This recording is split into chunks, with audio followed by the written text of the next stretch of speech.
Question করতেছিল question. আমি বলছিলাম ওই যে রেয়ারফ্যাকশন আর হচ্ছে কম্প্রেশন।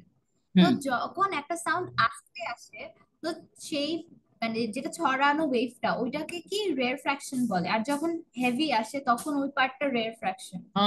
না, ব্যাপারটা এরকম না। আসলে ব্যাপারটা যেটা হয় যে ধরো আমি এখান থেকে একটু তোমাকে, এই জিনিসটা একটু কমপ্লেক্স, মানে এটা ছবি দিয়ে বোঝানো যায় না, মানে এটা আঁকা ড্র করা যায় না তো।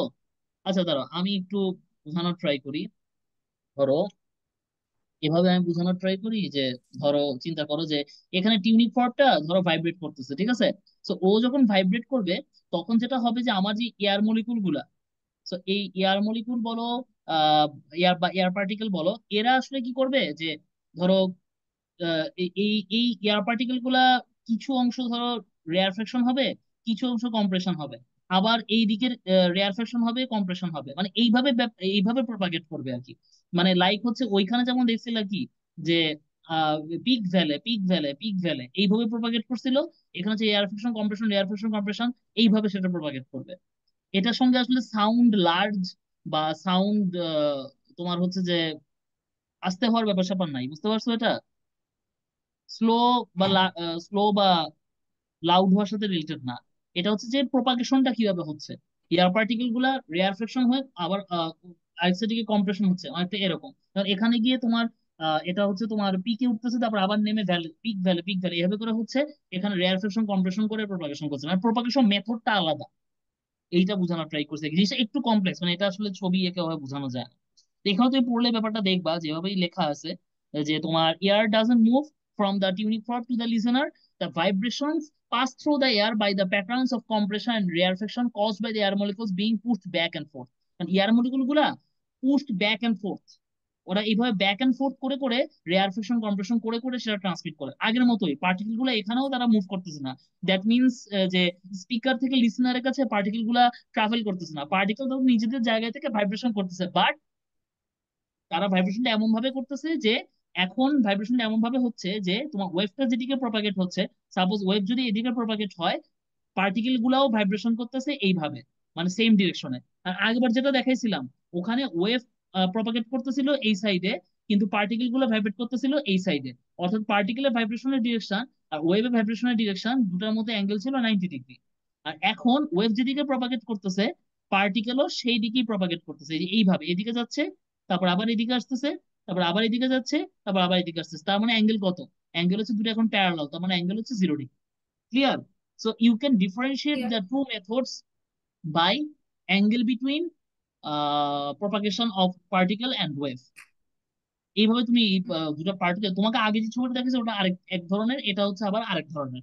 এটাকে বোধ হয় আমি নামটা ভুলে গেছি, একটাকে বলে লঙ্গিটিউডিনাল, আরেকটাকে বলে হচ্ছে তোমার, আচ্ছা আমার এক্সাক্ট নামটা মনে আসতেছে না তাই বলতেছি না।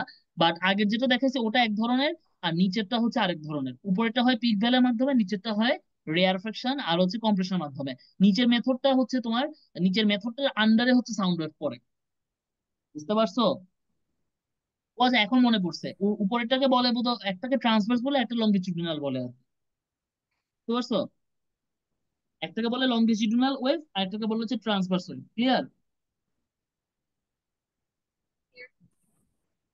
Clear? Clear. Hello? Hello? Hello, আমার কথা শোনা যাচ্ছে না? হ্যালো। আচ্ছা মাঝে শোনা যায় নাই। আচ্ছা এখন বুঝতে পারছো? আমি বলেছি উপরে ক্লিয়ার। যেটা এইটাকে বলা হচ্ছে ট্রান্সভার্স ওয়েভ, উপরে যেইটা হ্যাঁ। এটাকে বলে হচ্ছে ট্রান্সভার্স ওয়েভ, আর নিচে যেটা এটাকে বলে হচ্ছে তোমার আহ এইটাকে বলা হচ্ছে লঙ্গিটিউডিনাল ওয়েভ। ঠিক আছে? Longitudinal wave. ঠিক আছে, আমি তোমাকে একটা ছবি পাঠাচ্ছি হোয়াটসঅ্যাপে, এই ছবিটা দেখলে বুঝবা। বুঝতে পারছো? হ্যাঁ, হ্যাঁ। এই দুটা হচ্ছে দুই টাইপের ওয়েভ আর কি। মেকানিক্যাল ওয়েভের মধ্যে দুই রকমের ওয়েভ। সো সাউন্ড ওয়েভ তাহলে কি বলতো? সাউন্ড ওয়েভ হচ্ছে longitudinal wave. Clear? Clear? Hello? ও ভাইয়া ক্লিয়ার বলেছি। আমি তোমাকে দুটো ছবি পাঠিয়েছি, এই দুটো ছবি যদি ভালো করে দেখো বুঝো, তাইলে জিনিসটা বুঝে যাবে আর কি। তো এই ওয়ার্ড গুলো তোমার বইতে নাই, বাট মানে বুঝার সুবিধার জন্য এগুলো সব বলে দিচ্ছি আর কি, ঠিক আছে? আচ্ছা, সো এগুলা বাসায় পড়বা। What can sound travel through, অবশ্যই মিডিয়াম দরকার হবে, ম্যাটেরিয়াল দরকার হবে, যেটা আগে বলছি। মিডিয়াম ছাড়া সাউন্ড ওয়েভ প্রপাগেট করতে পারবে না। সো এই কারণে তুমি যদি মুনে গিয়ে দুইটা তোমার হচ্ছে অ্যাস্ট্রোনট কথা বলতে চায়, তারা কথা বলতে পারবে না, কারণ ওখানে আসলে সাউন্ড ওয়েভ প্রপাগেট করতে পারবে না। বুঝা গেছে? মিডিয়াম মানে না, এটা তো হ্যাঁ, ভ্যাকিউম। এইটা হচ্ছে কথা। আচ্ছা, এইখানে আর পড়ানোর কিচ্ছু নাই, শোনো, এগুলো সব আমি পড়াই ফেলছি। স্পিড অফ সাউন্ড ওয়েভ এটাও আসলে ওয়ান কাইন্ড অফ বলে ফেলছি যে কিভাবে হবে। এবং হুম। রিফ্লেক্টেড, ধরো সাউন্ড ওয়েভ গিয়ে একটা মিডিয়াম থেকে রিফ্লেক্ট করে আবার আসবে, এটাকে বলে আমরা ইকো। এটা এটা তো তোমার হচ্ছে বড় টাইপের রুম গুলাতে শোনা যায়, বুঝতে পারছো, যে সাউন্ডের একটা রিফ্লেকশন আসে। আচ্ছা, এটা একটা ম্যাথড আছে, এই যে লার্জ ফ্ল্যাট ওয়াল, এবং একটা মিনিমাম ডিস্টেন্স থাকতে হয়, সেইটা আমরা পড়লে আর কি বুঝতে পারবো। তার আগে হয়তো আমরা একটা ম্যাথড এগুলো করতে পারি আর কি। আচ্ছা, একটা ম্যাথ আমরা করি, তাহলে জিনিসটা একটু ক্লিয়ার হবে। A man blows a whistle and hears the echo from a rock face after 3.6 second. তার মানে একটা লোক ব্লো করছে হুইসেলে এবং সে সাউন্ডটা শুনতে পাইছে, বুঝতে পারছো? How far away the rock is he, assume sound of air in 340। ধরো এইখান থেকে সে সাউন্ড করছে, আর এটা হচ্ছে তোমার রক ওয়াল। ওকে, এইটুকু হ্যাঁ। হচ্ছে রক ওয়াল। তাহলে খেয়াল করে দেবে, এই যে এতটুকু ডিস্টেন্স, এই যে এতটুকু ডিস্টেন্স, এটা কিন্তু আমি জানি না। ডিস্টেন্সটাকে ধরো আমি ডি ধরলাম, বুঝতে পারছো? তাহলে আমি যখন সাউন্ড করতেছি, প্রথমে এটা যাচ্ছে, যাওয়ার পর সেখান থেকে আবার ট্রাভেল ব্যাক করে আসতেছে। এই যে গেল এবং আসলো, তাহলে কতটুকু ডিস্টেন্স ট্রাভেল করলো? 2D ডিস্টেন্স ট্রাভেল করলো। বুঝে গেছে? তা আমরা জানি S equals to VT formula, right? So S এর জায়গায় বসবে 2D, ভি জায়গায় বসবে সাউন্ডের ভেলোসিটি ভি, আর টাইমের জায়গায় বসবে টি। বুঝা গেছে? সো 2D আমি ডি বলতে পারি VT/2। বুঝা গেছে? ভি হচ্ছে এখানে কত, 340, আর টাইম লাগছে কত, 3.6 ডিভাইডেড বাই 2। সো এই ক্যালকুলেশনটা তুমি যদি করো, তাহলে ডিস্টেন্সটা পেয়ে যাবে। ক্লিয়ার? হ্যাঁ, ক্লিয়ার। এটা ক্যালকুলেশন করে দেখো, মেবি 612 আসবে আর কি, এটি আসার কথা। হ্যাঁ, 612 আসবে, বুঝতে পারছো? বুঝতে পেরেছি, এই ইজি ছিল। হ্যাঁ, এই টাইপের মানে ই রিফ্লেকশন ইকোর প্রবলেম তোমাদের আছে সাউন্ডের। তো একটা জিনিস মাথায় রাখতে হবে, সাউন্ড কিন্তু সব মিডিয়ামে সেম ভাবে ট্রাভেল করে না। সাধারণত যখন সয়েড মিডিয়াম থাকে, সেইখানে এদের স্পিডটা বেশি হয়, যেমন আয়রন বা সয়েড মিডিয়ামের ক্ষেত্রে লিকুইডে আরেকটু কম হয়, আর গ্যাসের ক্ষেত্রে সবচেয়ে কম হয়। সাধারণত 340 এই টাইপের ভেলোসিটি গুলো সাধারণত এয়ার এয়ার মলিকুলে থাকে আর কি। যেমন এখানে the sound speed of sound in different materials এখানে দেওয়া আছে, যেমন এয়ারে সবচেয়ে কম, তারপর ওয়াটারে, ব্রিকে, আয়রনে বেশি। সো বুঝতে পারছো ব্যাপারটা? সো এখানে এগুলা বলা আছে। So because they can vibrate more easily in solids. ঠিক আছে, that means the sound wave travels faster in solid. Clear? আচ্ছা, এই ম্যাথ গুলো একটু করবা। ক্লিয়ার। আমি ছবি দিয়ে দিবো, আজকে কোনো ম্যাথ করাচ্ছি না, আজকে আমি তোমাকে থিওরিটা সব ক্লিয়ার করে দিচ্ছি, তুমি ম্যাথ গুলো বাসায় করবা, কি কি করতে হবে আমি বলে দিব। আচ্ছা, এইগুলা কি পড়াইতে হবে? সিং সাউন্ড, এইগুলা এগুলা কি পড়াবো বলো? সিগন্যাল জেনারেটর থেকে সিগন্যাল জেনারেট হয়, ভায়োলিনের সাউন্ড, পিয়ানোর সাউন্ড। এক একজনের সাউন্ড অফ তো আসলে এক রকম হবে, তাই না? সবারটাই যে একদম পিওর সাইনোসয়েডাল হবে এমন কিন্তু না। সে সিগন্যাল জেনারেটরটা না হয় পিওর সাইনোসয়েডাল হচ্ছে, বাট ভায়োলিন, পিয়ানো এক একজনের ক্ষেত্রে এক এক রকম হবে, সবগুলো সেম হবে না। সো পিওর হলে এই যে অ্যামপ্লিচিউডের ব্যাপার স্যাপারে, টি, এগুলো তো আমি পড়াই ফেলছি। তো এগুলো আমি আর বললাম না, ঠিক আছে? ডিভিশন, মিলি সেকেন্ড পার ডিভিশন, এগুলো একটু দেখে নিও। এই যে অ্যামপ্লিচিউড, ফ্রিকোয়েন্সি পড়াই ফেলছি কিন্তু। ফ্রিকোয়েন্সিকে হার্টজ এ করি, 1 hertz means 1 wave per second. Clear? এগুলো আমি ক্লিয়ার। পড়াই ফেলছি।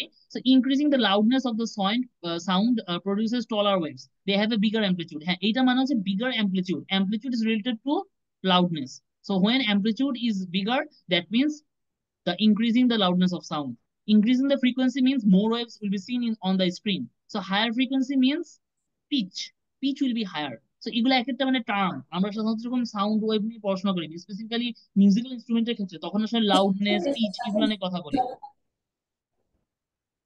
হ্যাঁ, কিছু বলছো? না, না, না। আচ্ছা, সো পিচ বলে একটা টার্ম থাকে। So pitch is related to frequency. When frequency high, that means pitch high. When large amplitude means sound is loud. বুঝতে পারছো? হিয়ারিং সাউন্ডস এর ক্ষেত্রে আমরা বলি, সাধারণত আমাদের মানুষের ক্ষেত্রে হিয়ারিং এর একটা লিমিটেশন আছে। নর্মালি কত বলো তো, আমরা 20 থেকে 20 K হার্টজ পর্যন্ত আমরা শুনতে পাই, এটা হচ্ছে একটা নর্মাল ইয়াং মানুষ বা সাধারণ মানুষের জন্য। তবে সাধারণত হচ্ছে যারা মানে এনিমেলরা কিন্তু তার চেয়েও বেশি শুনতে পায়। ঠিক আছে, ওদের রেঞ্জটা একটু মানুষের চেয়ে বেশি থাকে, ওরা সময় লোয়ারটাও শুনতে পায় অনেক, আবার হায়ারটাও শুনতে পায়। যেমন ধরো আহ ভূমিকম্প, যেমন হচ্ছে আর্থকোয়েক হওয়ার অনেক আগেই কিন্তু এলাকা থেকে কি চলে যায়, অনেক অ্যানিমেল কিন্তু চলে যায়। তো ওরা বুঝতে পারে কিভাবে, ওরা আসলে এই লো ফ্রিকোয়েন্সির তোমার হচ্ছে ভাইব্রেশনটা ওরা আগেই টের পেয়ে যায়। আবার হাই ফ্রিকোয়েন্সি ভাইব্রেশনও টের পাওয়া যায়। সো 20 K এর চেয়ে বেশি হাই ফ্রিকোয়েন্সি বা হাই পিচ যে সাউন্ড গুলো থাকে এগুলোকে আমরা বলি আল্ট্রাসাউন্ড, এবং এগুলো মানুষ কি করতে পারে, অনেকগুলো অ্যানিমেল তারা they can hear high pitch sounds, and many animals can hear also low pitch sound as well. Clear? এই জিনিসগুলো এখানে বলা আছে। তো এই জি বাকি জি। জিনিসগুলো এখান থেকে একটু পড়ো। Application of ultrasound, ultrasound basically সোনার ইউজ করা হয়। সোনার বেসিক্যালি এক ধরনের মেথড যেটার মাধ্যমে আসলে আমরা আন্ডার ওয়াটার অবজেক্টকে ডিটেকশন করার ট্রাই করি। ধরো হচ্ছে তোমার কোনো একটা শিপ থেকে তোমার এইখানে আল্ট্রাসাউন্ড পাঠাচ্ছে, সেটা মাটির নিচের কোনো একটা অবজেক্ট থেকে রিফ্লেক্ট ব্যাক করে আসতেছে। So then you can calculate that how much বা how depth the object is from water surface. তারপর সেটাকে এই টাইপ করা, ডেপথ ডিটারমাইন করার জন্য এটা ব্যবহার করা হয়। বুঝতে পারছো? So এটা একটা ম্যাথ আছে, আমরা ম্যাথটা একটু করি। A ship sends out an ultrasound pulse, receives the echo after 3 seconds. The speed of sound wave in 1500 meter per second. Calculate the depth. So আগের মতোই তুমি ওভাবেই ক্যালকুলেট করবা। So you can say 2D distance cover করছে VT. So 2D, আমরা D টা তো জানি না। সো ডি বের করতে চাইলে আমাদের V into T by two. So here V means 1500, আর টি মিনস 3/2। সো এখান থেকে আসবে আমাদের 750, 752 মিনস 3 ইন্টু 0, 355 ইন্টু 5, 15 হ্যাঁ, এক, কথা খুব 21 22। সো এইটা হচ্ছে টু কেটে টু ফাইভ আসছে। Zero metre. ক্লিয়ার? ম্যাথটা বুঝছো? এটা সিম্পল, আগের ম্যাথটাই, জাস্ট হচ্ছে আল্ট্রাসাউন্ড দিয়ে শিপ থেকে পাঠাচ্ছে। সো অবজেক্টের ডিস্টেন্সটা বের করার ট্রাই করছে আর কি। আচ্ছা, ম্যাটেরিয়াল টেস্টিং, অনেক সময় কিছু ম্যাটেরিয়াল টেস্টিং এর কাজ করা হয়। যেমন ধরো ultrasound can use to detect flaws inside materials. ধরো অনেক সময় ম্যাটেরিয়ালের মধ্যে অনেক ধরনের ফ্ল থাকে, তো সেটা করার জন্য আসলে এটাকে ব্যবহার করা হয়। যেমন এখানে এ এ এক ধরনের ম্যাটেরিয়াল যেটা হচ্ছে আনক্র্যাকড, আর বি ম্যাটেরিয়ালটার মধ্যে ক্র্যাকড আছে। সো দুই জায়গা থেকে আসলে আমি দেখো সাউন্ড পাঠালে আমি কিন্তু ডিফ্লেকশন সাউন্ডটা কিন্তু একরকম পাবো না। সো সেখান থেকে আসলে সাউন্ডের ওয়েভটাকে আমি হচ্ছে অসিলোস্কোপের ট্রেসিং এর মাধ্যমে দেখে আমি ডিটেক্ট করতে পারবো যে আমার এটা কি আনক্র্যাকড নাকি ক্র্যাকড। বুঝতে পারছো? এবং ক্র্যাক হলে এরকম একটা সিগন্যাল পাচ্ছি, আনক্র্যাক হলে তো একটু স্মুথ আসতো, একটা স্পেসিফিক টাইম পর পর আমি হচ্ছে রিপিটেশন পাইতাম। বাট যেহেতু সেটা পাচ্ছি না, তার মানে হচ্ছে আমার ম্যাটেরিয়ালটা কি, ম্যাটেরিয়ালের মধ্যে এক ধরনের ক্র্যাক বা ফ্ল আছে ইনসাইড দ্য মেটাল। ক্লিয়ার? আল্ট্রাসাউন্ডকে মেডিসিনেও ব্যবহার করা হয়, যেমন ক্লিয়ার। সাধারণত এটা দাঁতের ডাক্তাররা ব্যবহার করে। তারপর হচ্ছে পেশেন্টের হার্টের ডিটেকশনের কাজে ব্যবহার করা হয়। ইমেজ, আল্ট্রাসাউন্ড ইমেজ, এটা দেখছো না? এইটা ডাক্তাররা কিন্তু করে, আল্ট্রাসাউন্ড ইমেজ নিয়ে কাজ করে। বুঝতে পারছো? তো আল্ট্রাসাউন্ড ইমেজ দিয়ে মেশিন লার্নিং ইউজ করে অনেক কিছু করা যায়, সেগুলো নিয়ে খুব বেশি যাচ্ছে না, জাস্ট বুঝে রাখো যে computer analysis of the reflected wave can produce an image, and from this image you can detect any faults or any flaws in your heart or et cetera et cetera. Clear? Clear. তো এইখানে কিছু questions আছে, আমি আজকে একটা কোশ্চেনও solve করাচ্ছি না, আমি জাস্ট তোমাকে খুব দ্রুত চ্যাপ্টারটা শেষ করাই দিচ্ছি। বুঝতে পারছো? চ্যাপ্টারটা শেষ আমার মনে হয়। আচ্ছা, চ্যাপ্টারটা আমি শেষ করে দিছি। সো তোমাকে আমি এবার কিছু হোমওয়ার্ক দিচ্ছি, সেটা করবা। প্রথম হোমওয়ার্ক হচ্ছে তুমি তোমার কাছে কি এই বইটার পিডিএফ আছে? পিডিএফ আছে, এই বইটাও আছে। আচ্ছা, পিডিএফ থাকলে তো খুবই ভালো। তাইলে এই যে তোমার বইয়ের যত মানে শর্ট কোশ্চেন, আমি আগে তোমাকে স্ক্রিনশট দিচ্ছি না, কারণ এর স্ক্রিনশট দিয়ে লাভ নাই, তোমার কাছে থাকলে তুমি নিজেই করতে পারবা। যত শর্ট কোশ্চেন আছে মানে বইয়ের ভিতরে, এগুলো সব সলভ করবা, আর এক্সারসাইজ সলভ করবা। যেগুলো পারবা না আমি সলভ করে দিব। বুঝতে পারছো? ওকে। আর তোমার যে বুকলেট দেওয়া আছে ওই বুকলেটটা আমাকে পাঠিয়ে রেখো, আর পাশাপাশি তুমি ওটা ট্রাই করো। নেক্সট ক্লাস হচ্ছে আমরা বইয়ের প্রবলেম থাকলে সেটা সলভ করে দিব, বুকলেটের গুলো সলভ করে দিব। আর আমার কাছে যে তোমার ওই যে আগের ইয়ারের কোশ্চেন টপিক্যাল যে চ্যাপ্টার আছে সেখান থেকে আমি সাউন্ড চ্যাপ্টারটা তোমাকে সলভ করাবো। বুঝতে পারছো? নেক্সট ক্লাসটা হবে শুধু সাউন্ডের কোশ্চেন সলভ। ক্লিয়ার? ক্লিয়ার। আচ্ছা, সেটা হচ্ছে আমি তোমাকে কালকে নিব। কালকে আমি তোমাকে, কালকে তুমি কখন পড়তে পারবা একটু বলো তো? কালকে কালকে কালকে আমি সকালে পড়তে পারবো, আর রাতে আমার হচ্ছে 4:30 পর্যন্ত ক্লাস, তো আস্তে আস্তে 5:30 বেজে যায়। হুম। তো তার দিকে চাইলেও আমি করতে পারবো, ওই টাইমটা ছাড়া আমি পুরো টাইম ফ্রি।